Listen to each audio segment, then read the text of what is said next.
Well, a UFO alien summit wouldn't be complete without a discussion on crop circles.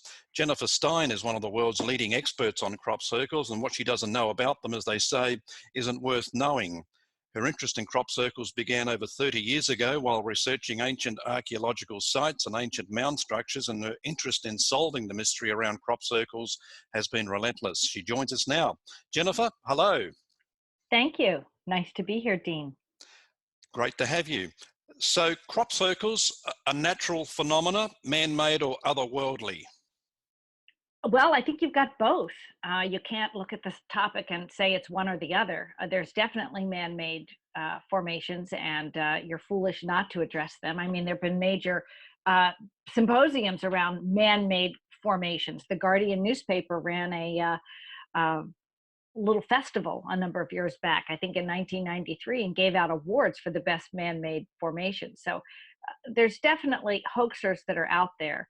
I don't completely understand why they continue to do it, how they're paid, how they finance their operations, because time is money. And they're also destroying public property, which they can be arrested for. So it's only one or two cases during the period of time of mad cow disease and hoof and mouth disease that actually well-known hoaxers who claimed to have made formations. Of course, they didn't prove they made them, but they claimed they made them, and they were arrested and put in jail because of the mad cow disease. But generally speaking, certainly in England, formations continue year after year after year, but they do happen all around the world as well, but not with the same amount of consistency that they happen in England. So what's the difference between a hoax circle and one that has no explainable cause? Well, I would say a whole combination of things. There are eyewitnesses to instantaneous formations which have happened. In fact, literally a handful of eyewitnesses have experienced that. Andy Thomas was one.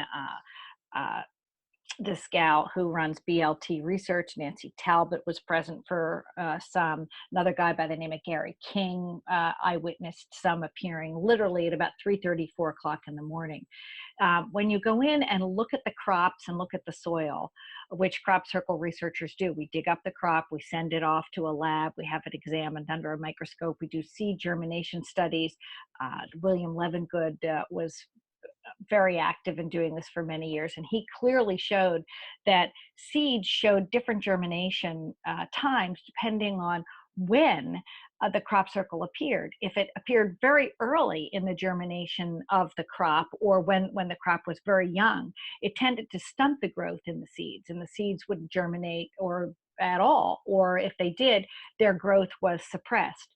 When you got crop that was mature and it got hit with some sort of what I call an energy signature, it tended to have increased growth in yield by 33 or 40%. And it was uniform across all the seeds. So it was definitely a dramatic increase. And in fact, William Levengood was so impressed with this, he invented a piece of equipment called it was like he would shock seeds with an avalanche of electrical charge. He called it the MRI stress guard, and he actually patented this, and he showed that he could increase seed germination and crop durability to drought and insect issues, all with an electrical charge that the seed would then recover from and be stronger, and it would germinate faster. So that's one example. There's also soil samples that show unusual changes in the soil, like increased amounts of magnetic material, micron iron-sized balls, like little tiny ball bearings. How do they form and appear in the crop? Also, coagulations of iron and things like this that are almost melted into clumps and clusters with other soil. And the amount of like iron oxide in the soil was like 20 to 100 times greater than normal soil samples you can find in the rest of the field. So just within where the pattern is, there's these unusual things. And of course, you walk in with your cell phone, right? And you're on a phone call and you walk in with your cell phone and suddenly all the bars drop off your phone. When you're in the formation, you take 4 steps back and suddenly you've got reception.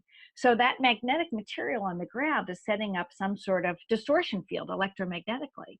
And when you're in a hoaxed or a man-made crop circle, I'll say even using the term man-made is a little tricky because we're not really quite sure what the source is of these formations and how they're being made. But when you walk into one that was made with men with boards, I'll say, or women with boards, right, by rolling or pressing down the crop, you don't get these electrical distortions. You don't get the seed germination studies that are quite unique and different. You don't get the magnetic material in the crop. Plus, you don't get the expulsion cavities. A lot of times the stems or the crops have these nodes in them that are very thick with the most water or viscous part of Yeah. the crop. So when they are hit with some sort of high energy electrical force, which we believe is what's causing these formations, the fluid inside the crop heats up and turns to steam. And these softer tissue areas of the side of the crop, the nodes, tend to seep the liquid out of them, or they blow apart, or they explode, or they open in a crevice like a vesica Pisces. They just split depending on the type of the crop it is. It has a slightly different reaction. Soybeans, of course, react differently than wheat or barley, but you have these, what I call energy signatures. A lot of people think they're burnt. They're actually not. It's a form of necrosis. It's like a bacteria that grows, or a fungus that grows on the side of the crop, because the fluid's on the outside and bugs come by and land on it, leaf bacteria, and it degrades, and it's called necrosis, but it's a darkening. Yeah. You can clearly see, and you can sometimes see literally right through the hole of the expulsion cavity. It blows out both sides of the node very quickly. So these bugs that land on it while the process is happening, do they get, what's the word? They often get cooked or literally fried. They stick to the crop, so you can find all sorts of, yes, hard cooked bugs, flies and ants, sometimes mice. I've heard of porcupines, squirrels, birds that are all killed in the process. And when you look at them, it almost looks like they were put into a microwave. If you look at them under an X-ray, they're literally hard cooked. I'm fascinated to understand, when you say witnesses, the people that actually saw them being formed? Yes, there have been a number of eyewitnesses. A very famous one named John Whalen. People claim his footage is hoax, but he was actually sleeping on Oliver's Castle, and I think this was about 1995 or 98. I'm not exactly sure on the date, but he's an Englishman. Camping out, had a tent, had his nice little home video camera on a tripod covered with a baggie, because it gets very damp and moist, in England at night. And he woke up at about 3:30, 4 o'clock in the morning and heard this very unusual sound. And he got out of his tent, was looking around. He really couldn't see much going on, but he pointed, turned on his camera, and his camera didn't even have a viewfinder, right? He had to look at it with his eyepiece. And he just turned the camera on and pointed it in the direction where he was hearing the sound coming from. He didn't even move it. He just turned it on, and then he was looking around thinking, well, maybe he'll capture something. And sure enough, he captured these two lights kind of coming in and floating around in the crop. And then the crop kind of just literally fell down instantaneously. And there are other people who have reported this. A guy by the name of Art Rantala here in the United States, I think in Mayville, Wisconsin, was getting ready to watch a rainstorm move across his field and his property.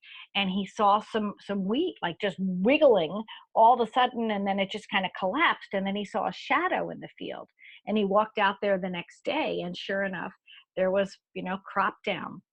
And it was investigated, and it had the typical energy signatures that we see, like expulsion cavities, and seed germination studies were done. And if the soil sticks to a magnet, if you take a good sized magnet into a field and just dig up some soil and stick the magnet to it, if it's sticking, well, there's something unusual there. That's a quick, easy test, right? You can walk, 50 feet to the right and test the soil over there. And if you don't get the same thing, something kind of unusual went on.